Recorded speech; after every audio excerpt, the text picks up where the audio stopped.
Hello friends, this is Dr. Richard Ruhling here to share with you on the Total Health Channel. The flu to 24 million people is surging in 10 states and New York City, and this is a reflection on what we can do to beat that flu. I'm an MD and was board certified internal medicine, but when it comes to the flu, drugs are not helpful for viruses. And so we're going to discuss the situation. We're going to look at the 1918 flu epidemic that killed 50 to 100 million people around the world. And if the populations were expanded to our time today, it would be like, because there's more people living now, it would be like 200 to 425 million people dying. Europe had about 50% of the people that died. In the U.S. it was better, 10 to 20%. But those that did the best went to the Battle Creek Sanitarium, where an Adventist physician and doctor, it was a sanitarium hospital, had special treatments that were without drugs but high nutrition. And they had a study in retrospect, looking back, of 1,100 who had the flu, and about 670 were admitted to the hospital. They were turned away. They went home with instructions of what to do. The ones that were admitted to the hospital were about 1/3. 2/3 went home. And out of that, the people at home, instead of 50% in Europe or 10 or 20%, only 4% died. But those that went into the hospital and got the treatments had only 2 died out of 400, which was about less than 0.5%. Okay, that's an incredible amount.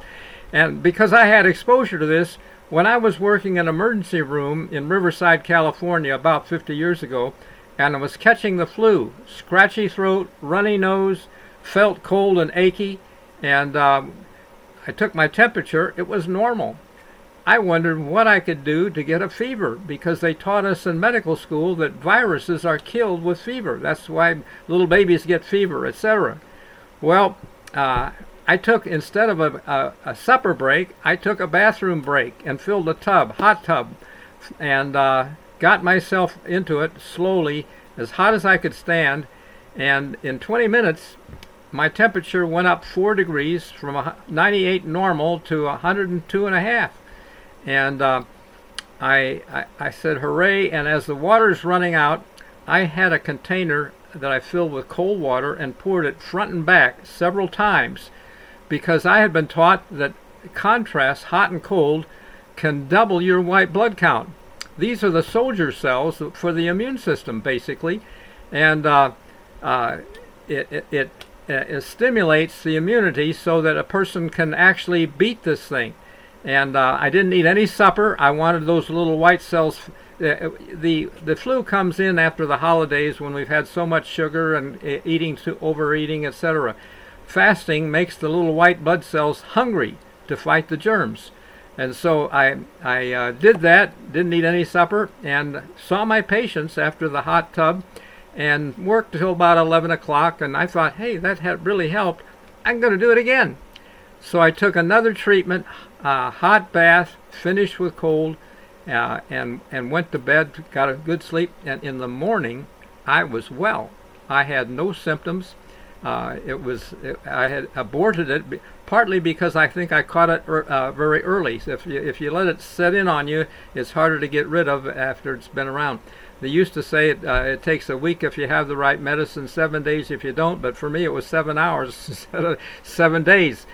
So anyway, want to share with you what you can do additionally, because medicine is not effective against viruses. In fact, one nurse who had a flu shot thinks a day or so later she got the flu, and she thinks she blames the shot.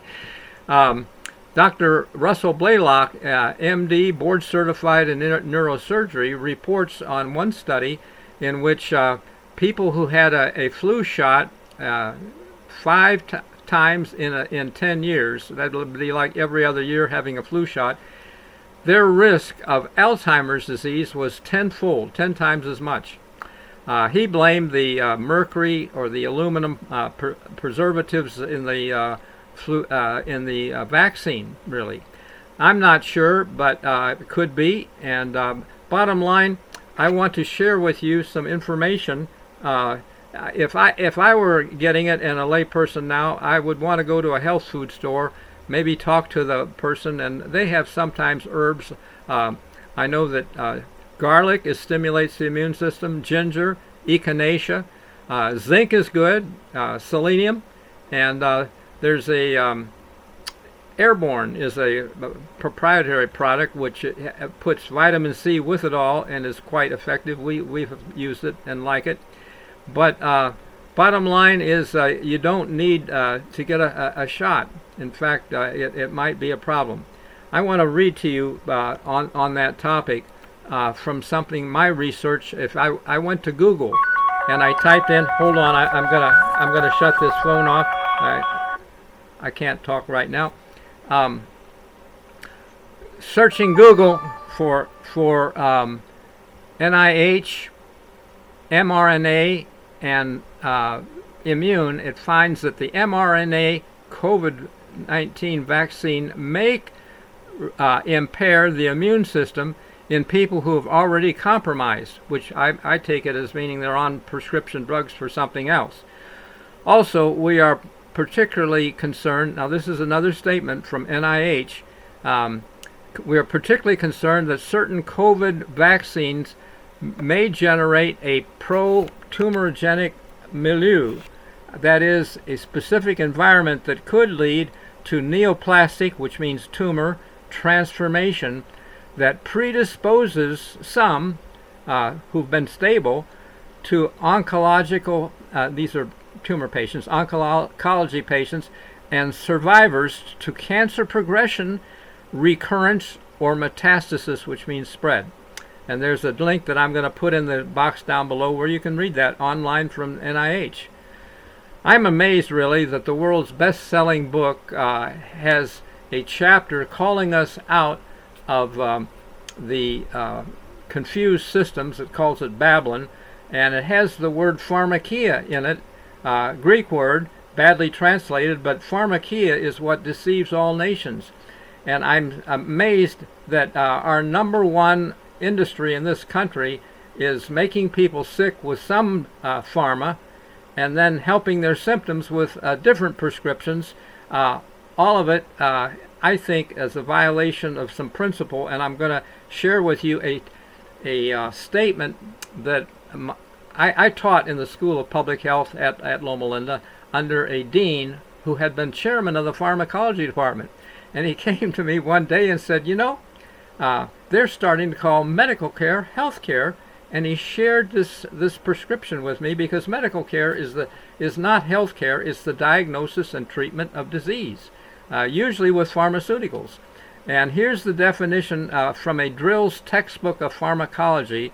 It says that drug action always represents artificial interference with the natural functioning of the organism. Well, the organism wants to heal itself, and if there's artificial interference with the immune system, it's not necessarily good. And it says that in the widest sense of the word, every drug is by definition a poison. Pharmacology and toxicology, which it evolved from, are one, they're the same thing, and the art of medicine is to use these poisons beneficially. Well, I'll let you decide how that works, but the bottom line, in my opinion, is if we can beat it naturally with the things of nature and help the body's resistance, we are better off. I'm 83 next month, and to me, I wouldn't trade my health. I'm in better health at 83 than when I was at 35 and had headaches and didn't know the cause of them. And I'm glad I didn't get into the trap of pharmaceuticals. So anyway, God bless you, wish you well, and take a look at the website also that I think is high value. It offers a free a link to a video that shows how we can strengthen our immune system the best possible. Has Cleveland Clinic's cardiologist, Dr. Esselstyn, and other doctors talking about how to live well without using prescription drugs. thank you and wish you well, and I'm going to shut this off now. Wishing you well. Take care.